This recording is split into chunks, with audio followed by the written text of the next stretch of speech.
in the elegant Willow Club of St. Mary Mead, a toast turns deadly when charming Reginald Hawthorne collapses, poisoned by a sip of brandy. Was it the nervous bartender, the ambitious manager, the envious rival, or the loyal friend hiding a dark secret? Miss Jane Marple, with her sharp eyes and quiet wisdom, unravels a web of old debts, buried grudges, and betrayal. In a world of polished glasses and whispered scandals, one truth emerges: even the closest bonds can break under the weight of fear. Join the chase for a killer in the poisoned brandy where every sip holds a secret, and every secret could be fatal. Chapter 1. The Incident at the Willow Club. The Willow Club stood at the edge of St. Mary Mead, its ivy-clad walls and leaded windows exuding an air of timeless gentility. Inside, the lounge glowed with the warmth of polished oak and the soft clink of glasses, a sanctuary for the village's more prosperous residents. On this particular autumn evening, the air carried a crisp bite, and the fire in the hearth cast flickering shadows across the room. Miss Jane Marple, her small frame nestled in a high-backed armchair near the window, worked her knitting needles with a steady rhythm. Her eyes, bright and sharp behind her spectacles, darted over the scene, missing nothing. The lounge was lively tonight. Major Cartwright, red-faced and jovial, held court by the billiard table, recounting his latest golfing triumph. Mrs. Bantry, perched on a velvet settee, chatted animatedly with the vicar's wife about the upcoming church fete. At the bar, a polished mahogany affair, tended by young Tom Bradley, a small knot of members gathered, their laughter rising above the murmur of conversation. Among them was Mr. Reginald Hawthorne, a man of 42, with a broad smile and a penchant for commanding attention. His tailored suit and booming voice marked him as a man accustomed to being heard. Miss Marple's needles paused as she observed Hawthorne. He was, she thought, rather like her old acquaintance Mr. Pennington, who had charmed the village fete committee while quietly outmaneuvering his rivals. Hawthorne raised a crystal tumbler of brandy, its amber glow catching the firelight. "To new beginnings," he declared, his voice ringing with confidence. "To the Willow Club, and to those who shape its future." The toast drew smiles and raised glasses from those nearby, though Miss Marple noted a few tight-lipped expressions among the crowd. She shifted her gaze to the others at the bar. Tom Bradley, wiping a glass with a cloth, seemed distracted, his eyes flicking nervously toward the bottle of brandy. Mrs. Clara Wentworth, the club's manager, stood a few paces away, her posture rigid as she surveyed the room with the air of a general overseeing her troops. Mr. Lionel Drake, a lean man with a sharp jaw, leaned against a pillar, his eyes fixed on Hawthorne with a look that was not entirely friendly, and Mr. Ernest Poole, Hawthorne's longtime friend, clapped him on the shoulder. His laughter, hearty but perhaps a touch forced. Miss Marple's thoughts were interrupted by a sudden, terrible sound. Hawthorne's glass slipped from his hand, shattering on the floor. He clutched at his throat, his face twisting in agony, his eyes wide with shock. A strangled gasp escaped him as he staggered, then collapsed in a heap, his body crumpling against the bar. The room froze, the cheerful hum replaced by a stunned silence. Mrs. Bantry let out a small scream, and Major Cartwright's cigar fell from his mouth. Dr. Haydock, the club's resident physician, pushed through the crowd, his face grim. He knelt beside Hawthorne, feeling for a pulse, but within moments, he shook his head. "He's gone," he said quietly. A murmur rippled through the room, a mix of horror and disbelief. Miss Marple's needles lay still in her lap, her mind already racing. The symptoms' sudden collapse, the contorted expression pointed to one thing: poison, she thought, and likely a swift one. Inspector Crane arrived within the hour, his notebook in hand and his manner brisk but respectful. The lounge was cleared, save for those who had been near the bar. The brandy glass, its contents spilled across the floor, was carefully collected, and the bottle from which it was poured was sealed for analysis. Miss Marple, unnoticed in her corner, watched as the inspector questioned the shaken witnesses. She knew Crane, a methodical man, not unlike her nephew Raymond's friend in the police force. He would follow procedure, but he might miss the subtler currents of human nature. As the crowd dispersed, Miss Marple rose, tucking her knitting into her bag. She approached Inspector Crane, who greeted her with a nod of recognition. "Miss Marple," he said, "I'd value your thoughts on this. You've a way of seeing what others don't." Miss Marple smiled faintly, her eyes twinkling. "I'm only an old woman, Inspector, but I'll keep my eyes open." She glanced back at the bar, where the faint scent of brandy lingered. A tragedy had unfolded, and she sensed the threads of motive and opportunity were already tangled among those present. The Willow Club, for all its polish, was no stranger to secrets, and Miss Marple knew that unraveling them would require her keenest attention. Chapter 2. The suspects emerged the morning after Reginald Hawthorne's death. The Willow Club stood hushed, its usual vibrancy dimmed by the shadow of tragedy. The autumn sun filtered through the leaded windows, casting pale beams across the lounge, where the scent of polish and last night's brandy lingered faintly. Miss Jane Marple sat in her customary armchair, her knitting untouched in her lap, her sharp eyes scanning the room. The police had cordoned off the bar, and a constable stood guard, his presence a stark reminder of the previous evening's horror. Inspector Crane, his face etched with the strain of a sleepless night, moved methodically through the club, his notebook a constant companion. Miss Marple, invited to assist by the inspector, who had come to respect her uncanny knack for unraveling village intrigues, observed the subtle shifts in the club's atmosphere. The members, usually so assured, whispered in corners, their glances darting toward the bar where Hawthorne had fallen. She noted the way Mrs. Bantry, typically so voluble, spoke in low tones to the vicar's wife, and how Major Cartwright, for once, refrained from his usual bluster. Death, Miss Marple reflected, had a way of stripping away pretenses, revealing the raw edges of human nature. Inspector Crane approached her, his expression a mix of determination and deference. "Miss Marple," he said, his voice low, "the coroner's preliminary report confirms it was cyanide, fast-acting, lethal within moments. The brandy bottle itself is clean, which means the poison was likely added to the glass after it was poured." He paused, glancing at his notes. "We've identified for individuals who were near the bar at the critical time. I'd value your thoughts as we question them." Miss Marple inclined her head, her eyes bright with interest. "Of course, Inspector. People are often more forthcoming than they realize, especially when they're shaken. Shall we begin?" The inspector nodded, leading her to a small parlor off the lounge, where the first interviews would take place. The room, with its chintz, curtains, and mahogany table, felt oddly intimate for such a grim task. Miss Marple settled into a chair, her hands folded neatly, her demeanor that of a kindly aunt, but her mind was already at work, sifting through the fragments of last night's scene, recalling the positions of each person, the fleeting expressions, the unguarded moments. The first to be questioned was Tom Bradley, the bartender, a young man of 24, whose boyish features were marred by dark circles under his eyes. He entered the parlor hesitantly, his hands twisting a cloth he'd been using to wipe the bar. Inspector Crane gestured for him to sit, his tone firm but not unkind.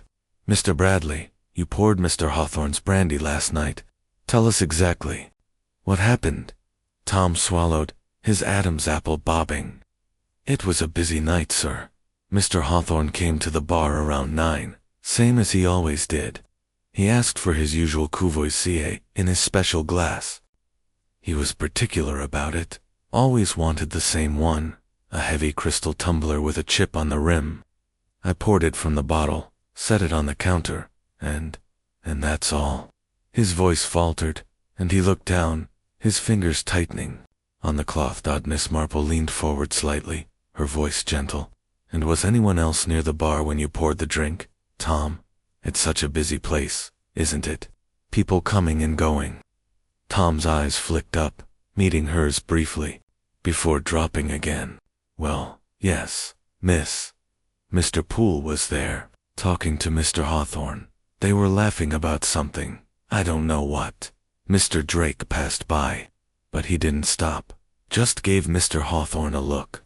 And Mrs. Wentworth was nearby, checking on things, like she does. I had turned away for a moment to get a clean glass for another order. It was only a second, I swear.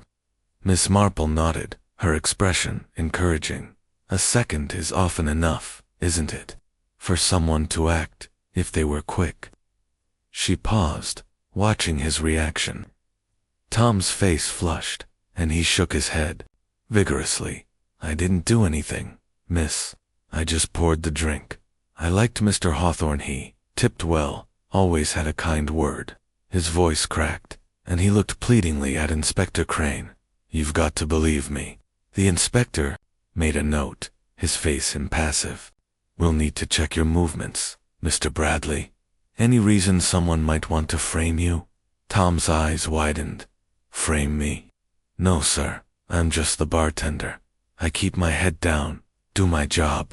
But there was a tremor in his voice, and Miss Marple noted the way his hands shook slightly. Fear, she thought, or perhaps something more. As Tom was dismissed, Miss Marple murmured to the inspector, a nervous young man, but that's not uncommon in his position. Still, he had opportunity, didn't he? An opportunity is the first thread to tug. The next to enter was Mrs. Clara Wentworth, the club's manager. A woman in her early 50s, whose severe black dress and tightly pinned hair gave her the air of a schoolmistress. She sat with impeccable posture, her hands clasped in her lap, her gray eyes meeting the inspector's without flinching. I understand you have questions, Inspector, she said, her voice cool and precise. I assure you, the Willow Club is run with the utmost care.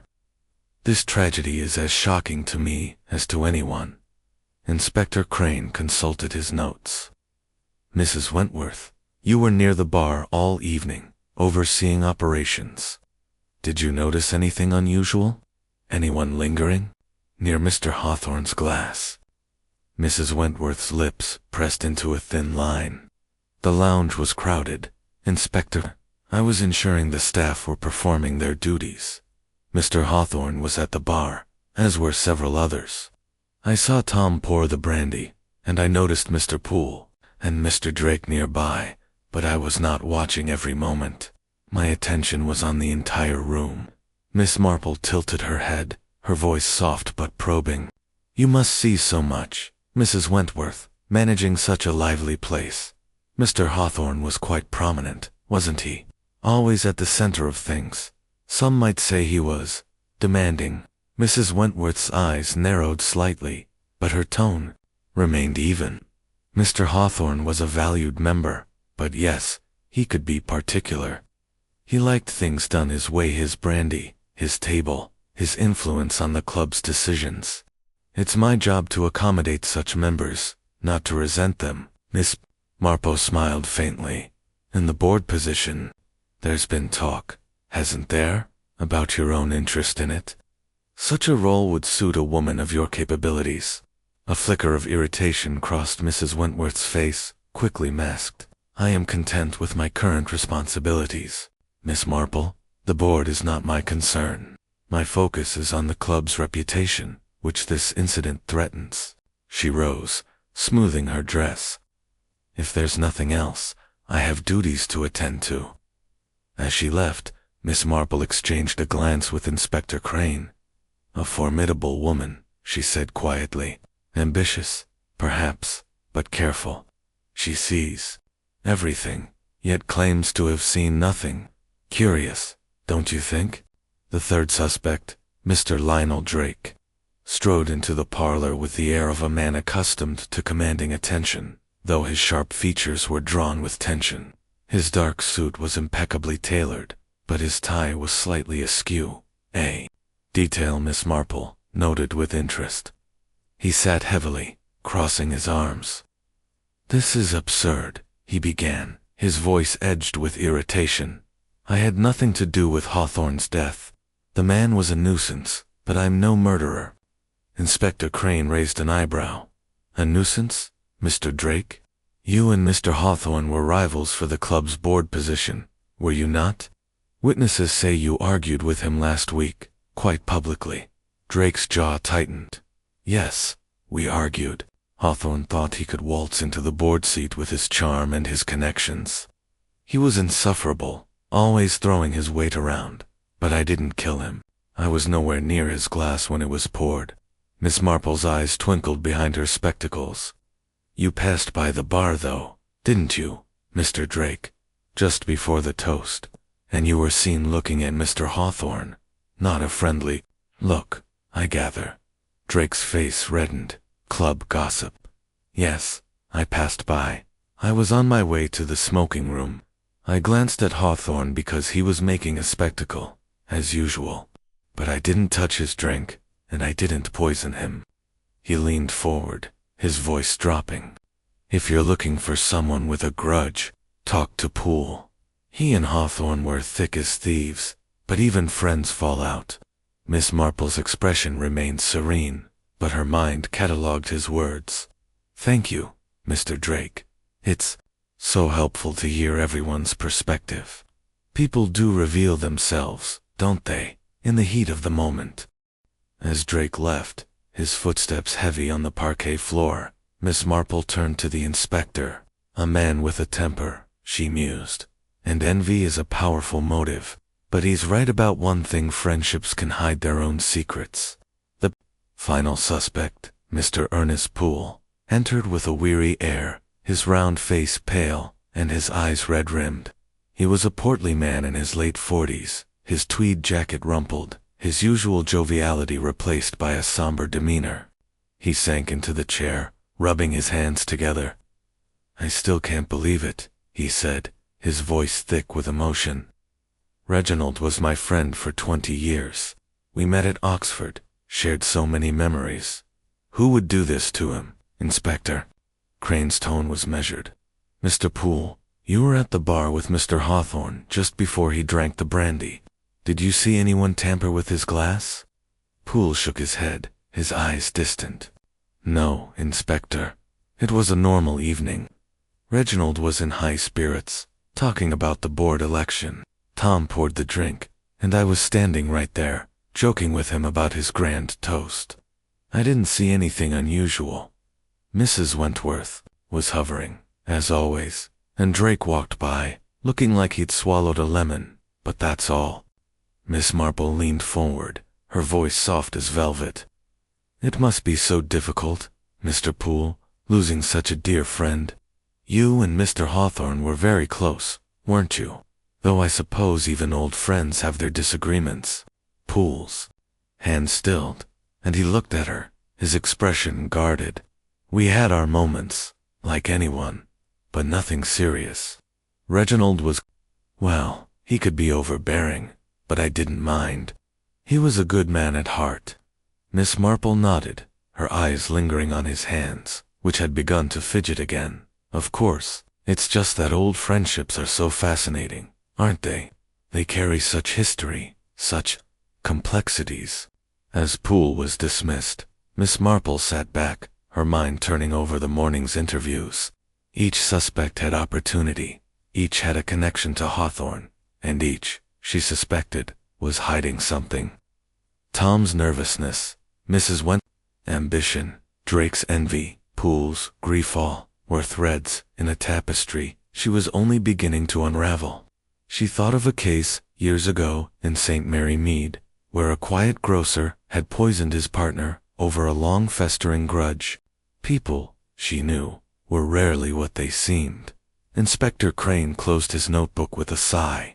A tricky business. Miss Marple, 4 suspects, all with access to the bar, all with reasons to dislike Hawthorne, but no clear evidence yet. Miss Marple smiled faintly, her eyes distant. "Evidence will come, Inspector. It always does. People cannot help but leave traces of themselves, in their words, their glances, their silences. We need only watch and listen." As they left the parlor, Miss Marple glanced back at the lounge, where the bar stood silent, its polished surface reflecting the morning light. The Willow Club, she thought, was a stage, and last night's tragedy was only the first act. The truth, she was certain, lay in the small details: the chip on a glass, the flicker of a glance, the weight of an old memory. With a quiet resolve, she picked up her knitting bag and prepared to tug at the next thread. Chapter 3. The Bartender's Tale. The Willow Club, usually a beacon of conviviality in St. Mary Mead, seemed to shrink under the weight of suspicion that hung over it the following afternoon. The lounge, though open for business, was subdued, with members speaking in hushed tones and casting wary glances at the cordoned-off bar. Miss Jane Marple, seated in her familiar corner with a view of the entire room, worked her knitting needles with a deceptive air of calm. Her eyes, however, were as alert as ever, noting the way the sunlight slanted through the windows, illuminating dust motes and the faint unease on every face. Inspector Crane had arranged for a more private setting to continue the interviews, and Miss Marple followed him to the club's back office, a small, utilitarian space behind the bar. The room smelled of old ledgers and wax polish, its single window overlooking the kitchen garden. A desk, cluttered with papers, and a tarnished inkstand dominated the space, flanked by two hard-backed chairs. Tom Bradley, the young bartender, was summoned first, his lanky frame slouching as he entered, his eyes darting nervously between the inspector and Miss Marple. Inspector Crane, his notebook open, fixed Tom with a steady gaze. "Mr. Bradley, we need to go over last night again. You were the last to handle Mr. Hawthorne's glass before he drank. Let's have every detail, no matter how small." Tom sat, his hands gripping the arms of the chair, his face boyish despite the strain, bore the pallor of someone who had not slept. "I've told you everything, sir," he began, his voice unsteady. "Mr. Hawthorne came to the bar at 9, like he did most evenings. He asked for his Courvoisier in that chipped crystal glass he always used. I poured it straight from the bottle, same bottle we've used all week. I set it on the counter, and he picked it up a moment later. That's all I did." Miss Marple tilted her head, her knitting needles pausing in her lap. Her voice was gentle, almost soothing, as if she were coaxing a story from a shy child. "It's such a busy job, isn't it, Tom? All those people, all those orders. You must have eyes everywhere. Tell me, was the bar crowded just then? Anyone lingering nearby?" Tom's fingers twitched, and he rubbed his palms on his trousers. "It was busy, yes. Mr. Hawthorne was chatting with Mr. Poole. They were laughing about some old story from their university days. Mr. Drake walked past, heading toward the smoking room, I think. He didn't stop, but he looked at Mr. Hawthorne, kind of sharp-like. Mrs. Wentworth was there too, checking the stock or something. She's always watching us, making sure we don't slack." He hesitated, his eyes flickering to the floor. I did turn away for a moment, to fetch a bottle of gin from the shelf. Someone had asked for a martini, but it was only a second or two." Miss Marple nodded, her expression one of quiet encouragement. "A second or two," she murmured. "How easily things can happen in such a moment. And the glass, Tom, Mr. Hawthorne's special glassware, was it kept?" Tom swallowed, his Adam's apple bobbing. "Behind the bar, on a shelf with the other tumblers. But everyone knew it was his. It's got that chip on the rim, see? He'd make a fuss if I used any other." His voice grew defensive. "I didn't touch it, except to pour the brandy. I swear it." Inspector Crane leaned forward, his pen poised. "And this chipped glass, did anyone else handle it that evening? Before you poured the drink?" Tom frowned, his brow furrowing, as he thought. "Not that I saw, sir. I took it from the shelf myself. It was clean, I always check. But, well, the bar's open to everyone. Members come up, lean on the counter, sometimes reach over for a napkin or a stirrer. I can't watch everything. Miss Marple's eyes twinkled behind her spectacles. Of course, Tom, you're so young to have such responsibility. It reminds me of a lad in my village, years ago, who worked at the grocer's. Such a diligent boy, but he never noticed when someone slipped an extra item into their basket. Small things, you see, can slip past even the most careful eyes. Tom's face flushed, and he looked down, his hands clenching. I'm careful, miss. I didn't see anything wrong, and I didn't do anything to Mr. Hawthorne. He was good to me, always left a generous tip, always had a joke. Why would I hurt him? Inspector Crane made a note, his expression unreadable. We're not accusing you, Mr. Bradley, but you were in a position to act, and we need to be thorough. Any enemies, anyone who might want to make trouble for you? Tom shook his head, his voice barely above a whisper. No, sir, I keep to myself. I just want to do my job, save up enough to get out of St. Mary Mead one day, maybe open my own place. His eyes darted to Miss Marple, then away. I don't know who did this, but it wasn't me. As Tom was dismissed, his footsteps echoing down the corridor, Miss Marple turned to the inspector, her voice low. A nervous young man, Inspector, but that's not unusual for someone in his position. He's frightened, naturally. But is it the fear of being suspected, or something deeper? That moment he turned awaits a gap, isn't it? A gap where anything might have happened. Crane nodded, flipping through his notebook. He's got no obvious motive, but opportunity, certainly. And that chipped glass Hawthorne's insistence on it makes it a perfect target. Whoever poisoned it knew exactly which glass to tamper with. Miss Marple's needles resumed their soft clicking. Yes, Inspector. It's the specificity that interests me. Cyanide isn't a casual choice, is it? It requires planning, access, intent, and yet, the bar is such a public place. Our poisoner is bold, or desperate, or both. She paused, her eyes distant. I recall a case in St. Mary Mead, years ago, where a young maid was blamed for a theft because she was the last to handle a case. But it was the mistress of the house, slipping in a moment's distraction, who took the money. Opportunity, you see, is only part of the puzzle. The inspector raised an eyebrow, a faint smile tugging at his lips. You've a way of seeing the world, Miss Marple. What's next, then? Shall we call Mrs. Wentworth? Miss Marple shook her head slightly. Let's linger on Tom a moment longer, Inspector. I'd like to know more about his routine, his habits. The staff, you see, often know more than they realize. Might we speak to the other barmen, or perhaps the kitchen staff? They see things, even if they don't know they've seen them, Crane agreed, and a young kitchen porter, Molly Carter, was summoned. Molly, a rosy-cheeked girl of 19, entered the office with a mix of curiosity and apprehension. Her apron was slightly flour-dusted, and her hands twisted nervously as she sat. I don't know much, sir, she began, glancing at the inspector. I was in the kitchen most of the night, prepping sandwiches and such. Miss Marple smiled, her voice warm. You're such a help, Molly, just being here. The kitchen's so close to the bar, isn't it? You must hear all sorts of things. Did you notice anything unusual last night? Anything at all? Molly bit her lip, thinking. Well, miss, it was a busy night, like Tom said. I saw Mr. Hawthorne at the bar, laughing with Mr. Poole. Tom was rushing about, as usual.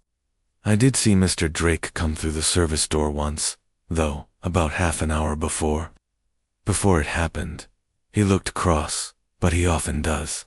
And Mrs. Wentworth was in and out, checking the stock.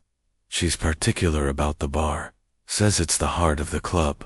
Miss Marple nodded encouragingly. And Tom, did he seem himself, or was he perhaps more distracted than usual? Molly hesitated, her eyes flicking to the door. He was jumpy, more than usual. I heard him snap at one of the waiters for dropping a tray, which isn't like him. But it was a hectic night, and Mr. Hawthorne was making a fuss about his glass, as always.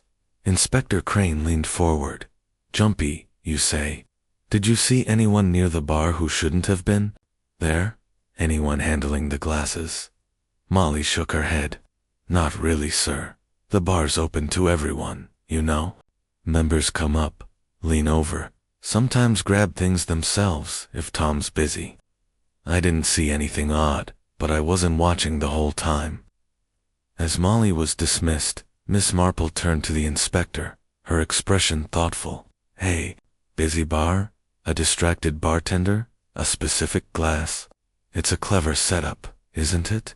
The poisoner knew Mr. Hawthorne's habits, knew which glass he'd use. "But Tom, he's either a victim of circumstance or hiding something. We must keep an eye on him." Crane nodded, making a note. "I'll have my men check his background, see if there's anything debts, grudges, anything that might give him a reason. But for now, he's just one piece of the puzzle." Miss Marple's eyes gleamed with quiet intensity. "Yes, Inspector. And puzzles, you know, are solved one piece at a time.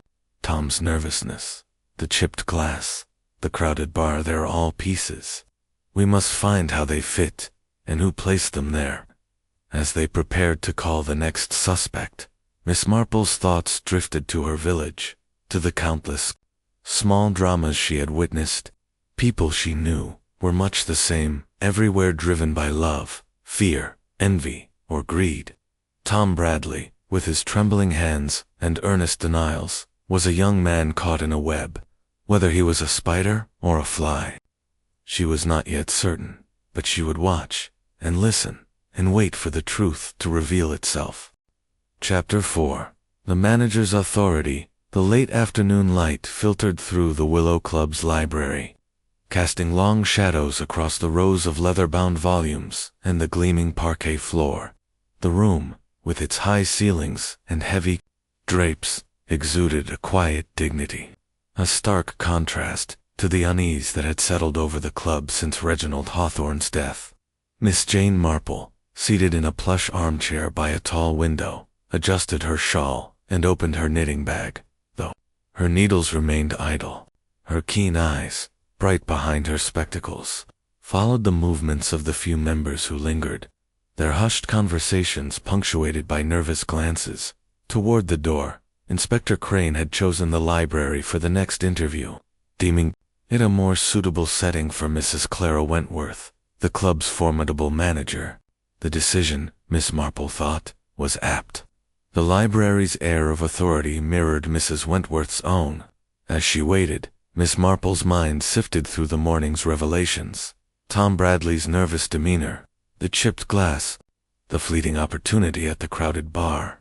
Each detail was a thread, and she sensed the pattern was beginning to take shape, though its full design remained elusive. The door opened, and Mrs. Wentworth entered, her black dress as severe as ever, her posture ramrod straight. Her gray hair was pinned tightly, and her expression was one of controlled composure. Though Miss Marple noted a faint tightness around her mouth, Inspector Crane rose, gesturing to a chair opposite Miss Marple. "Mrs. Wentworth, thank you for joining us," he said, his tone professional but firm. "We need to discuss your movements on the evening of Mr. Hawthorne's death." Mrs. Wentworth sat, her hands clasped in her lap, her gaze meeting the inspector's without hesitation. "Of course, Inspector," she replied, her voice crisp and measured. "I am as eager as you to see this matter resolved. The Willow Club's reputation is at stake, and I take my responsibilities seriously." Miss Marple smiled faintly, her voice soft as she interjected. "Such a splendid place, the Willow Club. You must be very proud, Mrs. Wentworth, to manage it so efficiently. It's no small task, keeping everything in order, especially on a busy evening like the one in question." Mrs. Wentworth's lips twitched, a gesture that might have been a smile in someone less restrained. "Thank you, Miss Marple. It is demanding work, but I am accustomed to it. The club runs smoothly because I ensure it does. On the evening of Mr. Hawthorne's incident, I was overseeing the lounge, as is my custom. My attention was on the staff, the members, the general flow of the evening. Inspector Crane consulted his notebook, his pen poised. You were near the bar when Mr. Hawthorne's brandy was poured, correct? Did you see anyone approach his glass after Tom Bradley set it down? Mrs. Wentworth's eyes narrowed slightly, but her tone remained even. The bar was crowded. Inspector members were coming and going, as they always do. I saw Tom pour the brandy, and Mr. Hawthorne was there with Mr. Poole, talking animatedly. Mr. Drake passed by at one point, and I believe I saw him glance at Mr. Hawthorne, but he did not linger. My focus was on ensuring the service was up to standard, not on every individual movement. Ms. Marple tilted her head, her expression one of polite curiosity. It's remarkable, isn't it, how much you notice without seeming to. I imagine. You know the habits of every member. Mr. Hawthorne, for instance. He was quite particular, wasn't he? Always insisting on that chipped glass, always making his presence felt. Mrs. Wentworth's fingers tightened briefly in her lap, a subtle movement Miss Marple did not miss. Mr. Hawthorne was a prominent member, she said carefully. He had his preferences, as many do. His choice of glass was well known, and I ensured the staff accommodated it. It was my job to keep him satisfied, not to question his whims. Inspector Crane leaned forward, his voice sharpening. And did you have any reason to resent Mr. Hawthorne, Mrs. Wentworth? We've heard. He could be demanding, perhaps even overbearing, and there's talk of your interest in the club's board position, a position he was favored to win. Mrs. Wentworth's face stiffened, her gray eyes flashing with a hint of indignation. Gossip, Inspector, is unreliable. I have no interest in the board. My role as manager is more than enough. As for Mr. Hawthorne, he was a challenge at times, but I handled him as I handle all members with professionalism. To suggest otherwise is absurd. Miss Marple's needles clicked softly as she resumed her knitting, her voice gentle but probing. Of course, Mrs. Wentworth, no one doubts your professionalism, but ambition is such a natural thing, isn't it? I knew a woman in my village, a schoolteacher, who worked tirelessly behind the scenes, never seeking the spotlight, yet everyone knew she longed for the headmistress's chair. People notice these things, even when we think they don't. Mrs. Wentworth's lips pressed into a thin line, and for a moment, her composure wavered. I am not that woman, Miss Marple, she said, her voice low. My duty is to the club, not to personal advancement. I had no reason to harm Mr. Hawthorne, and I saw nothing suspicious at the bar. If you'll excuse me, I have matters to attend to. She rose, smoothing her dress with deliberate care, and left the room. Her footsteps sharp against the floor, Inspector Crane closed his notebook with a sigh, turning to Miss Marple. She's a tough one, he said. Cool as ice, but there's something she's not saying. That board position keeps coming up first with Drake, now with her. Miss Marple nodded, her eyes thoughtful. Yes, Inspector. Mrs. Wentworth is a woman of control. But control can mask many things, ambition, resentment, even fear. She was near the bar, and she knows the club's rhythms better than anyone. If she chose to act, she would know how to do so unseen. She paused, her needles pausing mid-stitch. But her denial of ambition is too vehement, don't you think? It reminds me of a vicar's wife in St. Mary Mead, who swore she cared nothing for the flower show prize, yet spent weeks tending her roses in secret. Crane raised an eyebrow, a faint smile tugging at his lips. You see motive everywhere, Miss Marple, but we need more than speculation. She had opportunity, but no clear evidence ties her to the glass. Miss Marple's eyes twinkled. Evidence, Inspector, is like a stitch in a pattern. It appears only when you know where to look. Mrs. Wentworth's authority gives her access to every corner of this club, including the bar. We must learn more about her past, her connections, her true feelings about Mr. Hawthorne. The inspector agreed, and they decided to speak with one of the club's waitresses. Sarah Ellis, who had worked under Mrs. Wentworth for 3 years. Sarah, a slight woman in her 30s with a quick, nervous manner, entered the library, her eyes darting to the bookshelves as if seeking escape. "I don't know much, sir," she said, twisting her apron in her hands. "I was serving drinks in the lounge, not at the bar." Miss Marple smiled warmly, setting her knitting aside. "You're so kind to help, Sarah. The staff always see more than they realize. Mrs. Wentworth is such a presence, isn't she? Always ensuring everything is just so. Did she seem herself that evening? Or perhaps a bit preoccupied?" Sarah hesitated, her eyes flicking to the door. "She was strict, as usual, miss. Kept us on our toes. But she was at the bar more than normal, checking the bottles, the glasses, even the napkins. She told Tom to polish the counter twice, which seemed odd. It was already clean. And she kept looking at Mr. Hawthorne, like she was, I don't know, watching him." Inspector Crane made a note, his expression intent.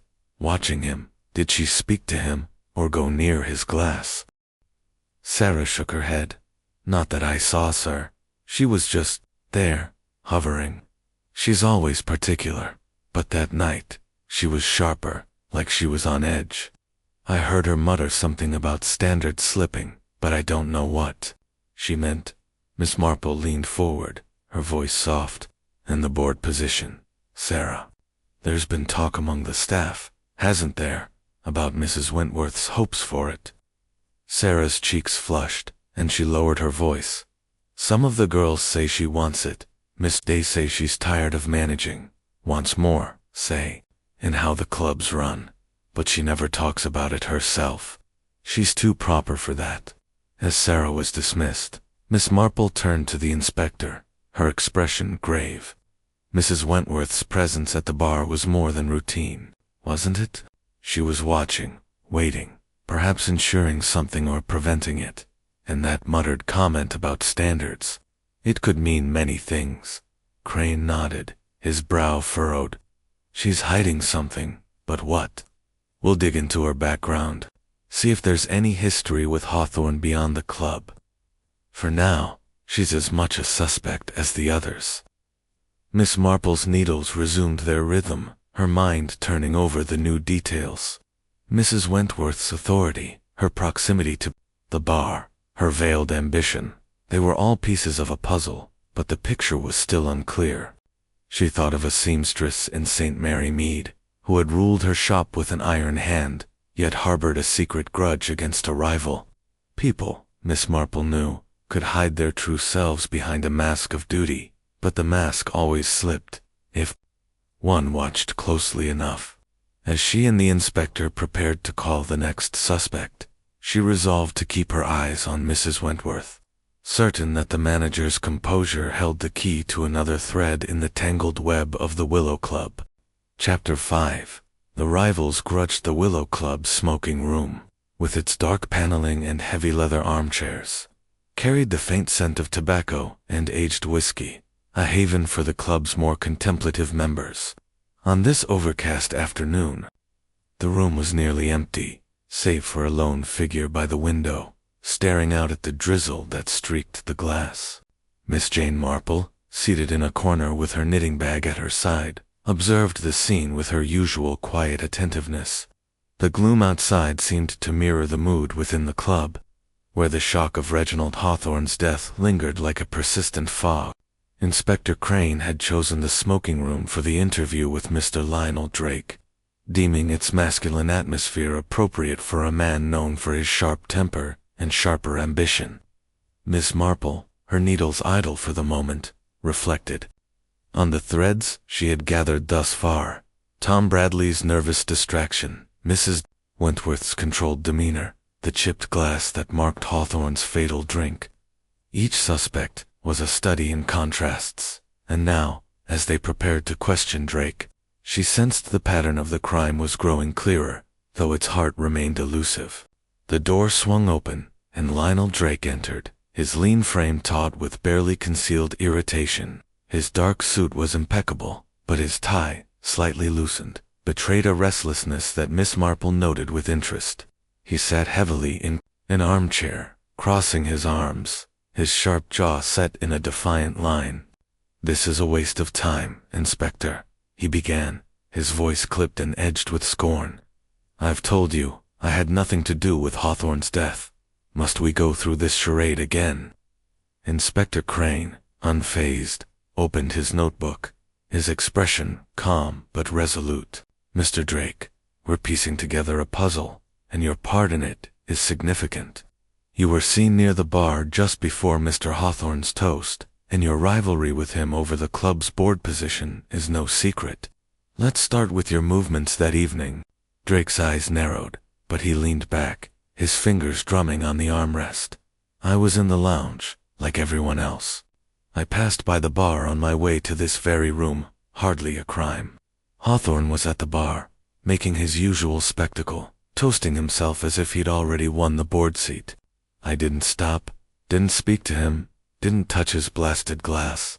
Miss Marple tilted her head, her voice soft and disarming, like a kindly aunt inquiring about a neighbor's health. "It must have been trying, Mr. Drake, to see Mr. Hawthorne so confident. I understand you had words with him the week before, quite heated ones, about the board election. Such positions are important, aren't they? They bring influence, respect." Drake's face darkened, and he leaned forward, his voice low but intense. "Hawthorne was a pompous ass, Miss Marple, and I won't pretend otherwise. He thought his charm and his old boys' network would hand him the board seat on a silver platter. Yes, we argued. He accused me of undermining him, spreading rumors about his business dealings. Utter nonsense, but he wouldn't listen. I told him he didn't deserve the position, and I meant it. But murder? He gave a harsh laugh. I'm not that desperate." Inspector Crane's pen moved steadily across his notebook. "Your argument was overheard, Mr. Drake. Witnesses say you threatened to put an end to his games. Strong words for a man you claimed you didn't harm." Drake's hands clenched, his knuckles whitening. "Club gossip, Inspector. People hear what they want to hear. I meant I'd outvote him, outmaneuver him, not kill him. I was nowhere near his glass when it was poured. Ask Tom Bradley Heel. Tell you I didn't stop at the bar." Miss Marple's eyes twinkled behind her spectacles, her voice gentle but probing. "And yet, Mr. Drake, you were seen passing by, and you looked at Mr. Hawthorne, a sharp look, they say. It's curious, isn't it, how a glance can say so much? I remember a gentleman in my village, a quiet man, who glared at his rival over a garden competition. No one thought much of it until the rival's prize roses were poisoned. Small moments, you see, can carry great weight." Drake's jaw tightened, and he fixed Miss Marple with a hard stare. "You're fishing, Miss Marple?" "I looked at Hawthorne because he was insufferable, not because I was plotting his death.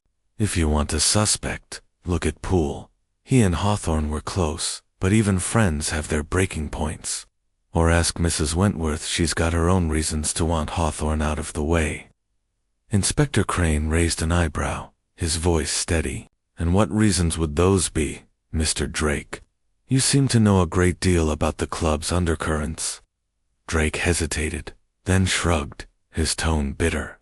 "Everyone knows Wentworth wants the board seat. She's been running this place, like her personal fiefdom for years. But Hawthorne's influence overshadowed her. She hated that. And Poole, well, he played the loyal friend, but I saw him flinch when Hawthorne boasted about his connections. There's history there, mark my words." Miss Marple nodded, her expression serene but her mind cataloging every word. "History is so revealing, isn't it, Mr. Drake? Old rivalries, old grudges, they have a way of resurfacing. Thank you for being so candid. It helps us see the club as it truly is."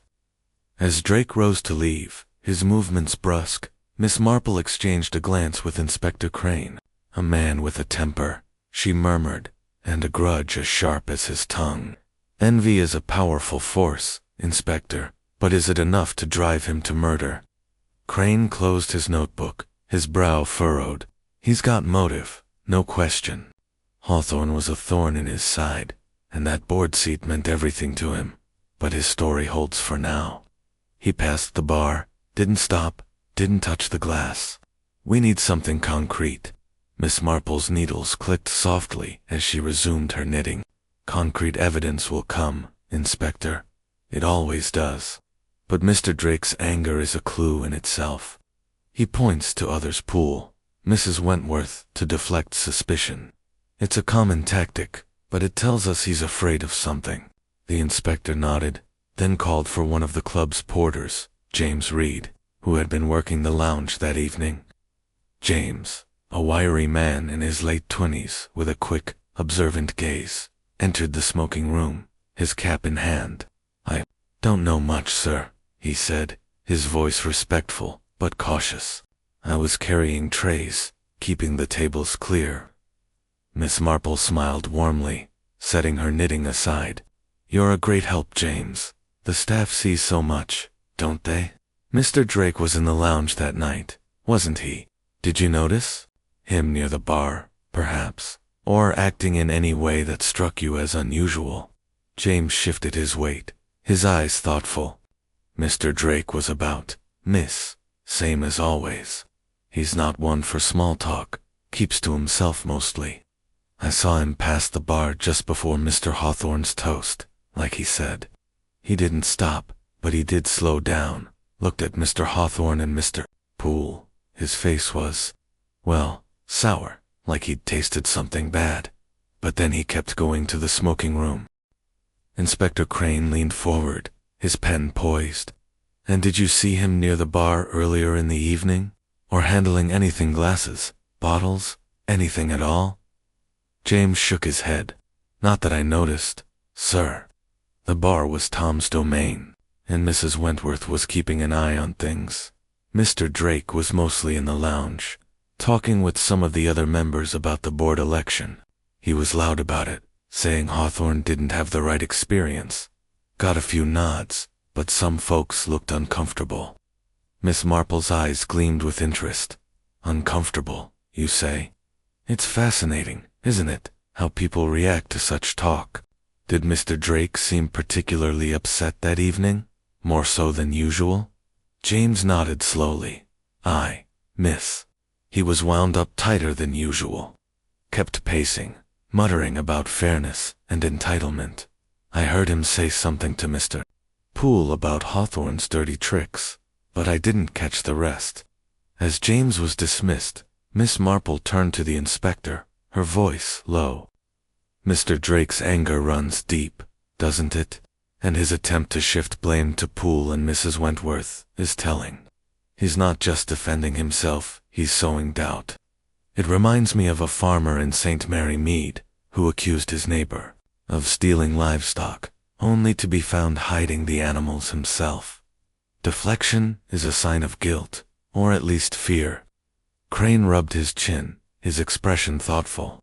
"He's got opportunity, motive, and a temper, but no direct link to the glass. We'll check his background, see if there's anything tying him to cyanide or Hawthorne, beyond the board rivalry."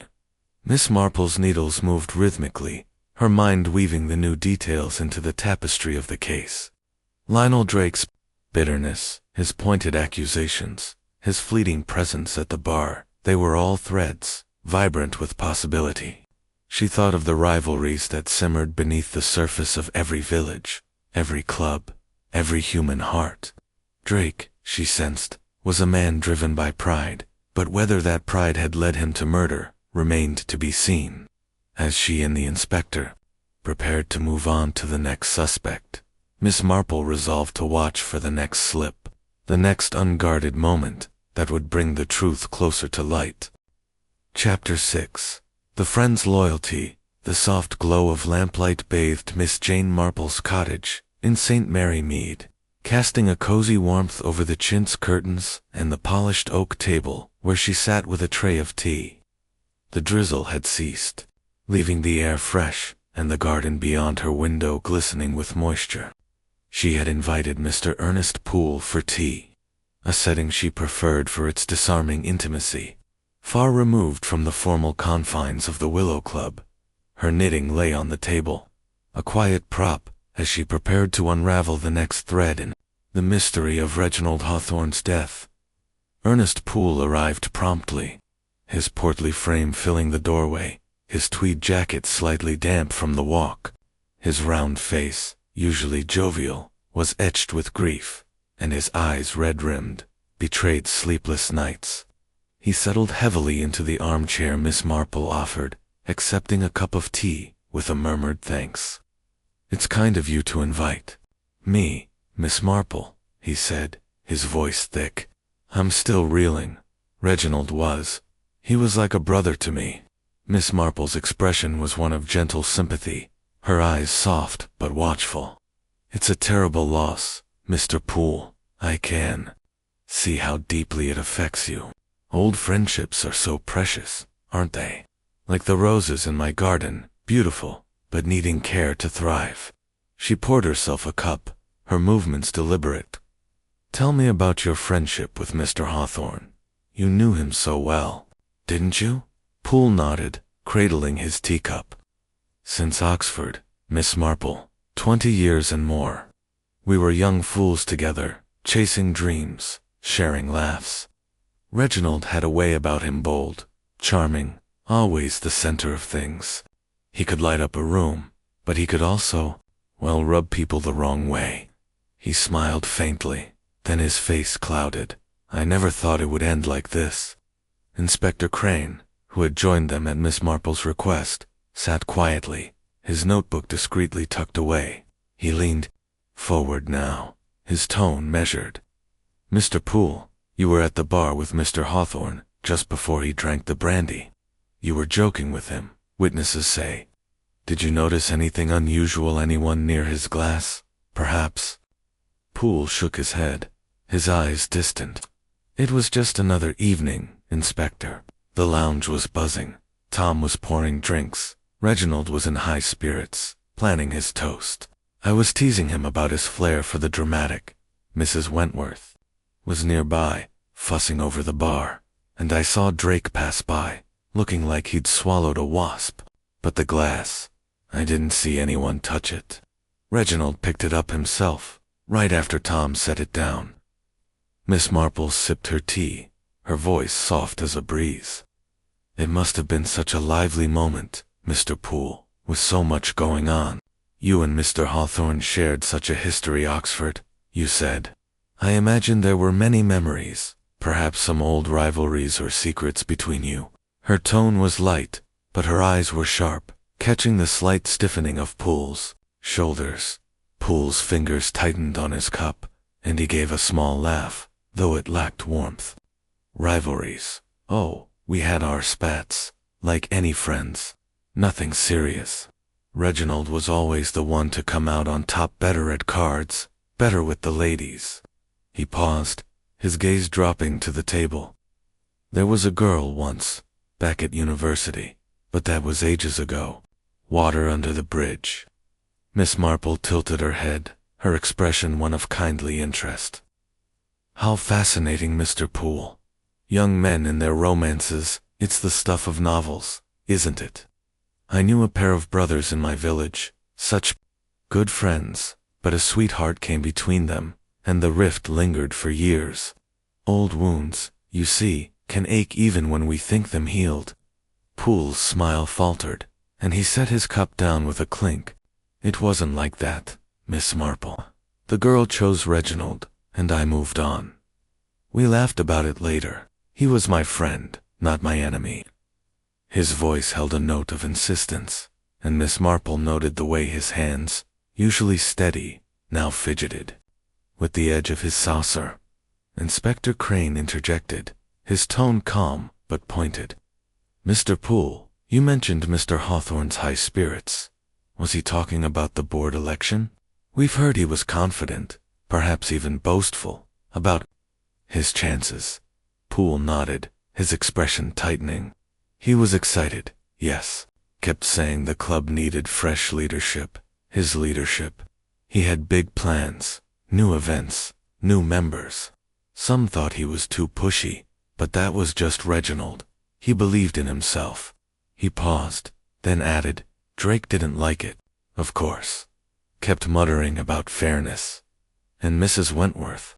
She was always watching, always critical. Miss Marple leaned forward, her voice gentle but probing. And you, Mr. Poole? Did you share his excitement, or did it ever feel overwhelming? Friends can be so close, yet sometimes they drift, don't they? I recall a shopkeeper in St. Mary Mead, so loyal to his partner, but he hid a resentment that grew quietly over years. Poole's eyes flicked to hers, a flash of unease crossing his face before he masked it with a sigh. I supported him, Miss Marple, always did. He could be a lot, but I knew his heart. I was happy for him, board seat or no. His voice wavered, and he looked away. Toward the window where the garden lay shrouded in mist, Inspector Crane made a mental note, his expression thoughtful. You were standing right beside him, Mr. Poole. If someone tampered with his glass, you were in the best position to see it. Yet you saw nothing. Poole shook his head, his hands clenching briefly. Nothing, Inspector. It all happened so fast.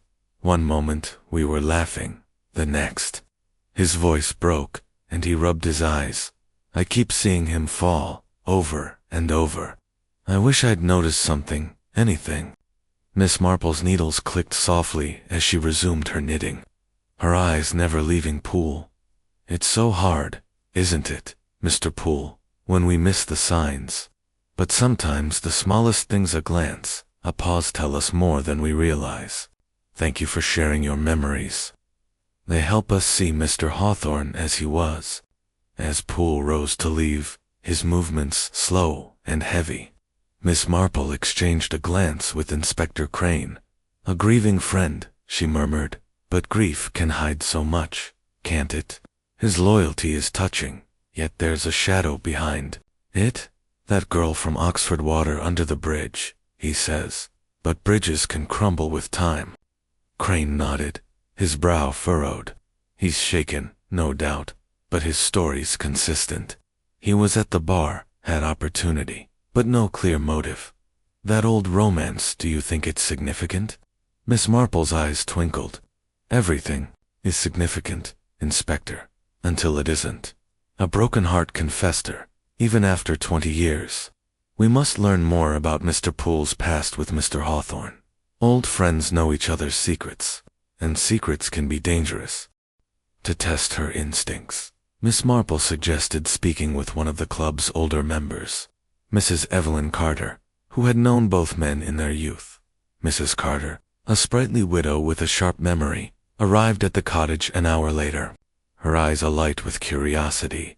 Over a fresh pot of tea, she shared her recollections. Oh, Reginald and Ernest were thick as thieves at Oxford, she said, her voice rich with nostalgia. But there was a girl, Lillian, I think her name was. Lovely thing, spirited. They both courted her, but Reginald won out. Ernest took it hard, though he never showed it much. Always the cheerful one, our Ernest. Miss Marple leaned forward, her voice gentle. And did that wound heal, Mrs. Carter? Or did you ever sense any lingering bitterness? Mrs. Carter sipped her tea, her brow creasing. Hard to say, Miss. Ernest was always smiling, but I remember once, years later, at a reunion, he got quiet when Lillian's name came up. Reginald laughed it off, but Ernest, his face changed, just for a moment. I thought it odd, but then, people move on, don't they? As Mrs. Carter left, Miss Marple turned to the inspector, her expression grave. A moment's change in a face can tell a story, Inspector. Mr. Poole's loyalty is deep, but so, perhaps, is his pain. We must watch him closely, for loyalty can be a mask, and masks always slip. Crane agreed, making a note to dig into Poole's history with Hawthorne. We'll check their Oxford days, see if there's more to this Lillian story. For now, he's as much a suspect as the other's opportunity, and maybe a hidden motive. Miss Marple's needles moved steadily, her mind weaving the new threads into the tapestry of the case. Ernest Poole's grief, his old rivalry, his presence. At the bar they were pieces of a puzzle, each edged with possibility. She thought of the friendships in St. Mary Mead, where loyalty often hid deeper currents of envy or regret. Poole, she sensed, was a man carrying a burden, but whether it was guilt or sorrow, she could not yet say. As she prepared to return to the Willow Club, she resolved to listen for the next whisper of truth, certain it would come in the quiet moments when least expected. Chapter 7. The Club's Secrets.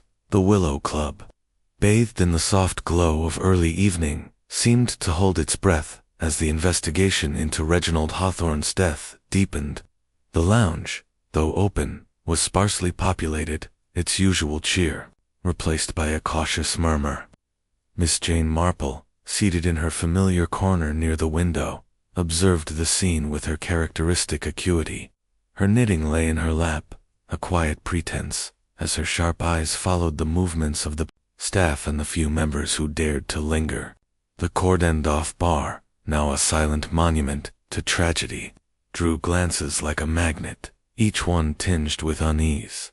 Miss Marple had spent the day at the club, preferring its bustling atmosphere to the confines of an interview room.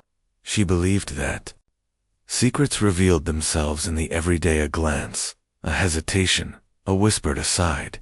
The threads of the case, Tom Bradley's nervous distraction, Mrs. Wentworth's veiled ambition, Lionel Drake's bitter rivalry, Ernest Poole's shadowed loyalty were weaving a complex pattern, but the heart of the mystery remained just out of reach.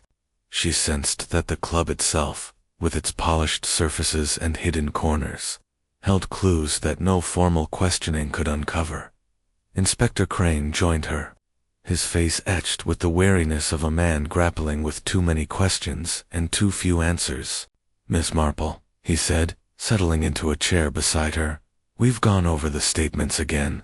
The coroner's report confirms the cyanide was in the glass, not the bottle, and the glass was wiped clean of prints. Our poisoner was careful, but we're no closer to pinning them down. What's your next move?" Miss Marple's needles clicked softly, her voice calm but thoughtful. "The club, Inspector, is like a village full of secrets that surface in the smallest moments. I'd like to spend some time observing the routines here, speaking with the staff. They see things, you know, even when they don't realize it. Shall we start with the bar area? It's the stage where this drama played out." Crane nodded, and they moved toward the bar, now unguarded, but still off-limits to patrons. The polished mahogany gleamed under the chandelier's light, and Ms. Marple noted the precise arrangement of bottles, the neatly stacked glasses, the faint scent of spirits lingering in the air. She pictured the scene from 2 nights ago, Tom pouring the brandy, Hawthorne laughing with Poole, Drake passing by, Mrs. Wentworth hovering. A busy bar, she thought, was a perfect cloak for a swift, unseen act. She turned to a young waitress, Lucy Hayes, who was wiping down tables nearby. Lucy, a slight girl with quick eyes, paused at Miss Marple's approach, her cloth still in hand. "Lucy, dear," Miss Marple began, her tone warm and disarming, "you must know the club so well, working here day in and day out. The bar is such a lively place, isn't it? Always people coming and going. Did you notice anything unusual the night Mr. Hawthorne died?" Lucy hesitated, glancing at the bar as if it might speak for itself. "It was a hectic night, Miss," she said, her voice soft.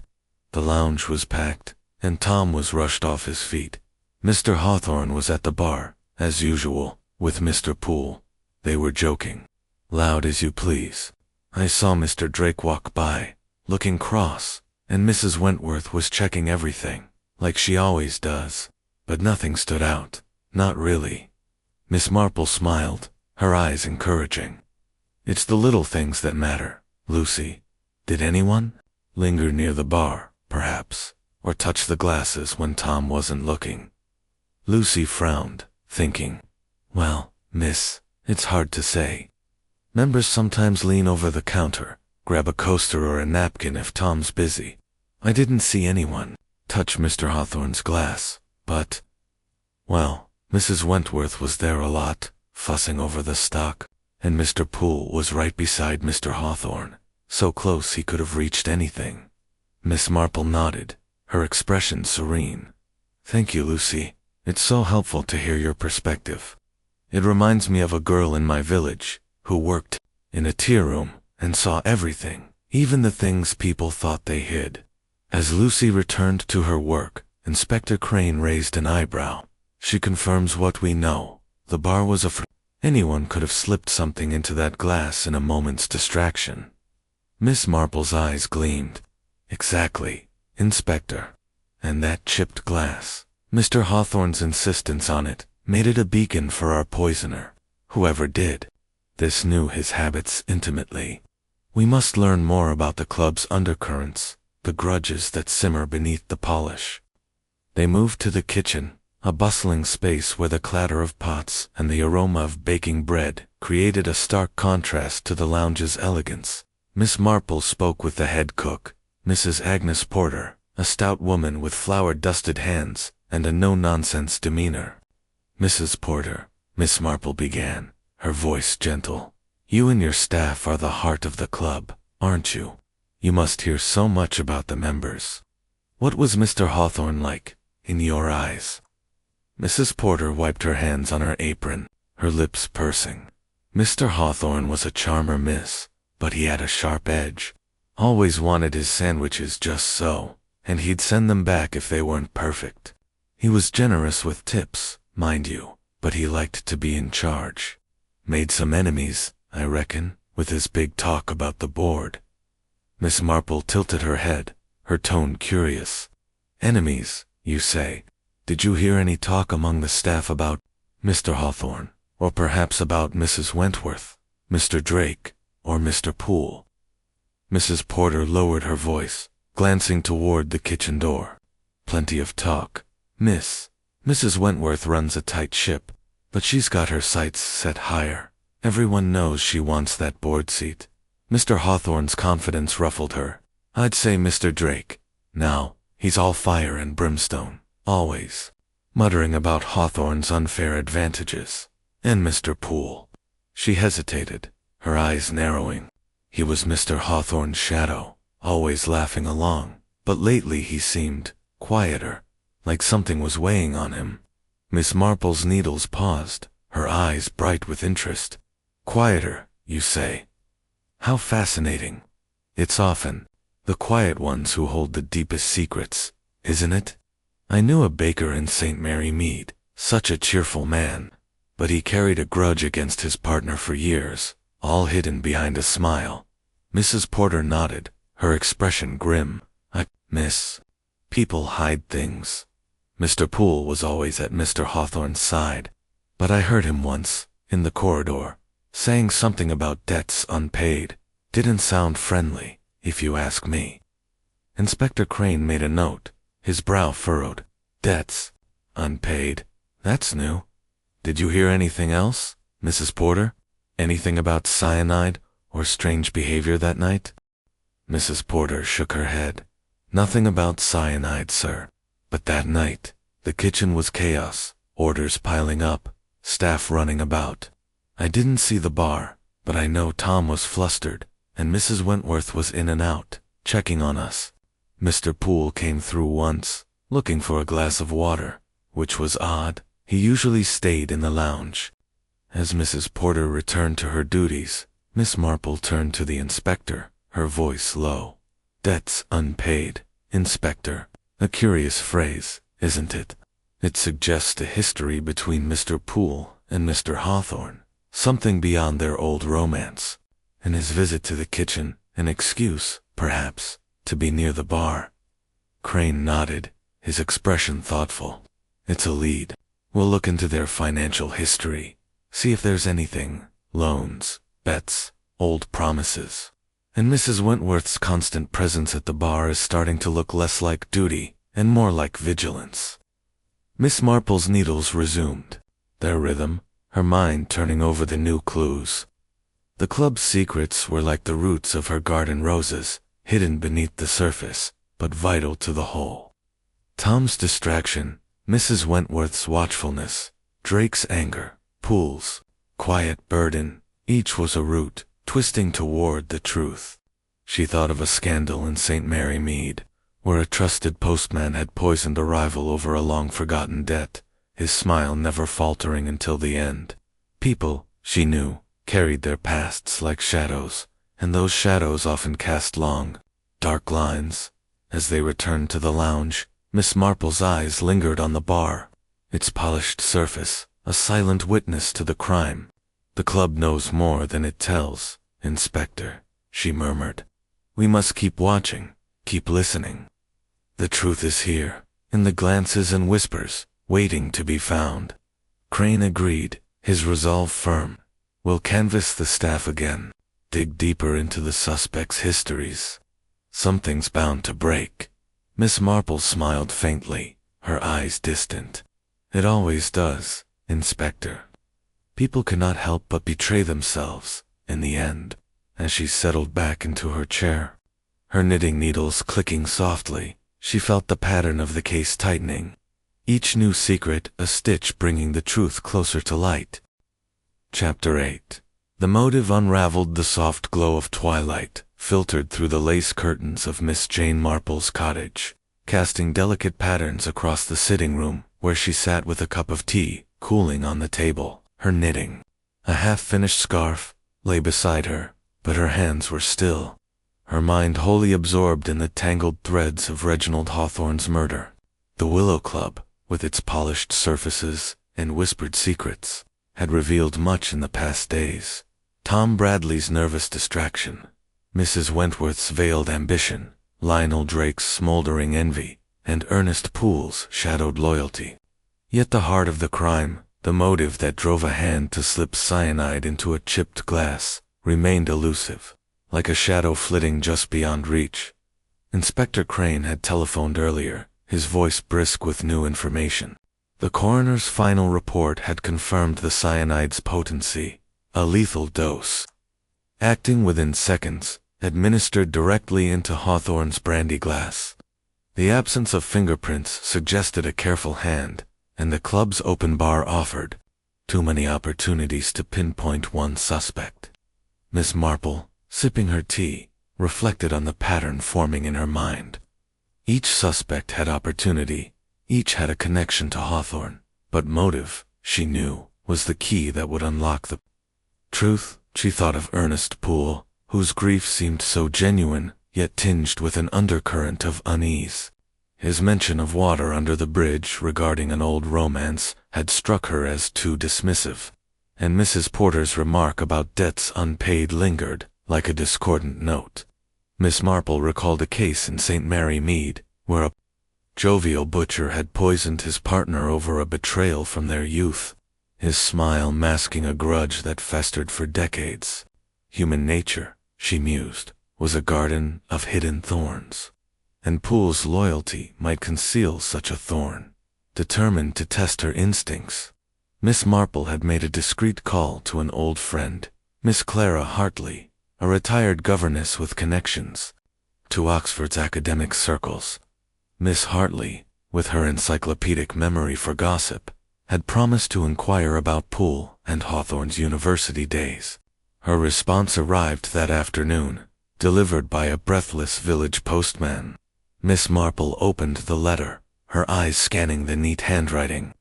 Miss Hartley wrote of a scandal from 20 years ago, Poole and Hawthorne, rivals for the affections of Lillian Gray, a spirited young woman. Hawthorne had won her heart, but there was more of financial indiscretion. Poole had borrowed heavily from Hawthorne to cover gambling debts, promising repayment that never came. Lillian, it seemed, had learned of Poole's troubles and chosen Hawthorne's stability. The matter was hushed up, but Poole's resentment, Miss Hartley noted, was whispered about in Oxford circles for years. Miss Marple set the letter down, her eyes gleaming. "A debt unpaid," she murmured, "and a heart bruised. How potent a mixture." She thought of Poole's demeanor at their tea, his clenched hands, his quick dismissal of the past. Loyalty could mask many things, she knew, and a wound from youth could fester into something darker. Inspector Crane arrived shortly after, his notebook in hand, his expression a mix of frustration and determination. "Miss Marple," he said, settling into an armchair, "we've checked the suspects' backgrounds. Bradley's clean, no debts, no grudges, just a young man saving for a better life. Mrs. Wentworth's record is spotless, though her ambitions, no secret. Drake's got a temper, and he's had financial troubles in the past, but nothing ties him to cyanide. Poole, though." He paused, flipping through his notes. "We found something odd. A bank record from years ago shows a loan, from Hawthorne to Poole, never repaid. It's old, but it's there." Miss Marple nodded, her voice soft. "And perhaps not so old in Mr. Poole's heart, Inspector. I've learned of a similar matter in Oxford romance, a financial debt, and a rivalry that left Mr. Poole, the loser. Such things can linger, can't they? Like a weed in a garden, growing quietly until it chokes the roses." Crane's eyes narrowed. "You think Poole's our man? He was at the bar, had the opportunity, and now this motive. But he's played the grieving friend so well, tears, remorse, the lot." Miss Marple's needles clicked softly as she picked up her knitting. "Grief can be genuine, Inspector, and still hide guilt. I recall a widow in St. Mary Mead who wept for her husband at his funeral, yet had poisoned his tea over a betrayal. Mr. Poole's sorrow may be real, but we must ask, what lies beneath it? Did Mr. Hawthorne, perhaps, threaten to expose that old debt? Or was there something more recent, something tied to the club?" Crane leaned forward, his voice low. "There's talk among the staff that Hawthorne was pushing for an audit of the club's finances. Nothing concrete, but he hinted at irregularities. If Poole was involved in something shady, that could be a trigger." Miss Marple's eyes twinkled. "An audit, you say? How interesting.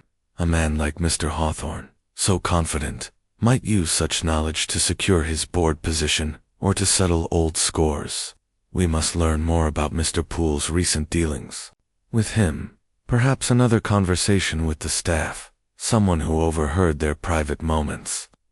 They decided to speak with Mr. George Finch, the club's elderly doorman, who had a knack for noticing the comings and goings of members. Finch, a wiry man with a weathered face and a memory as sharp as his uniform's creases, met them in the club's quiet vestibule. He stood at attention, his cap tucked under his arm, his eyes bright with the pride of his long service.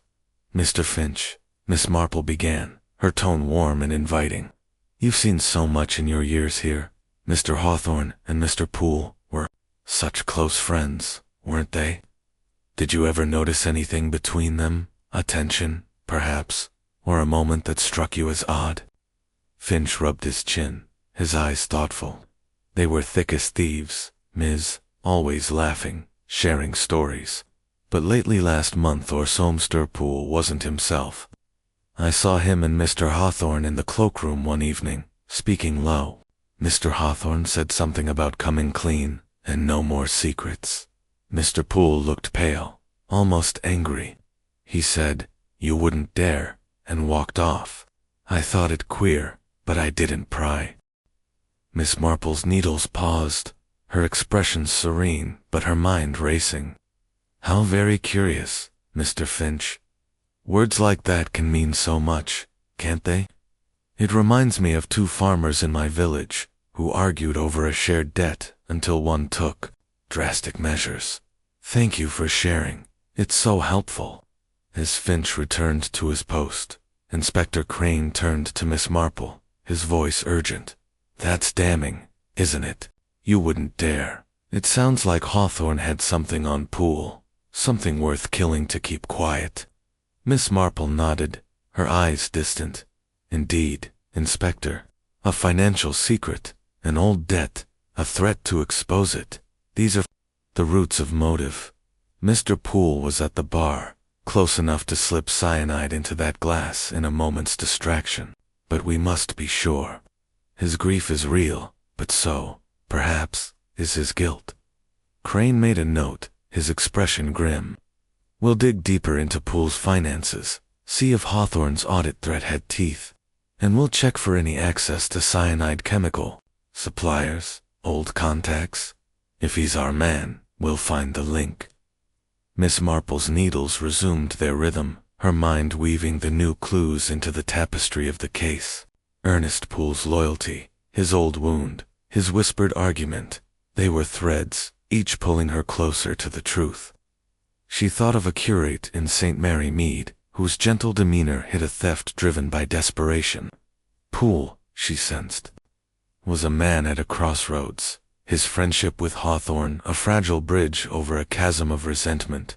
As she prepared to return to the club, she resolved to watch for the next slip, the next unguarded word that would unravel the final knot in the mystery of the poisoned brandy. Chapter 9. The trap is set. The Willow Club, bathed in the golden hues of a late afternoon sun, wore a deceptive air of calm. The lounge, though quieter than usual, hummed with the cautious chatter of members who had returned, drawn by curiosity as much as habit. Miss Jane Marple, seated in her familiar armchair by the window, observed the scene with her usual quiet intensity.